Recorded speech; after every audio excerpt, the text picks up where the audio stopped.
Je décrirais la PDPH comme un organisme communautaire qui offre des services de répit, loisirs, de promotion et de défense des droits pour les personnes handicapées avec une déficience intellectuelle et ou physique. On a un organisme qui sert de milieu de vie et qui accueille des participants pour faire des activités et où les personnes peuvent s'exprimer librement dans un milieu entouré de gens qui sont là pour les accompagner, les pousser à faire du mieux qu'ils peuvent et surtout pas les juger. Donc on est là pour vraiment maintenir les acquis, les encourager à continuer ce qu'ils sont bons à faire et à découvrir de nouvelles choses tous les jours.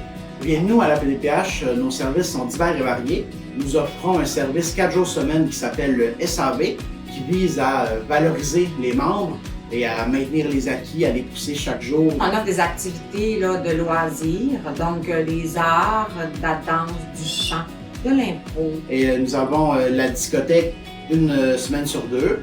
Du répit pour les familles aussi pour ceux plus lourdement handicapés.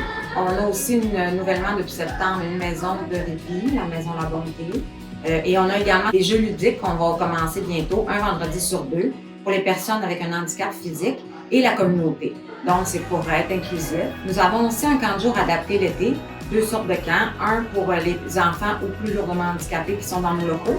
Et on a aussi pour ceux adultes ou déficiences plus légères qui se passent au pavillon Saint-Laurent à Jonquière. Donc, on veut pouvoir offrir à chaque personne le plaisir de faire ce qu'ils veulent faire. C'est des êtres humains comme tous et chacun.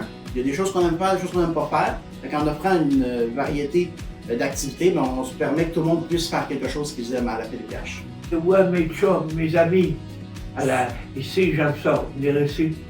C'est important pour nous d'avoir un milieu de vie où ils peuvent s'épanouir. Un des enjeux pour notre clientèle, en fait, c'est briser l'isolement, aussi sociabiliser, démystifier aussi les préjugés, parce qu'il y a beaucoup de gens qui pensent qu'eux ne peuvent pas rien faire, qu'ils ne sont pas comme les autres.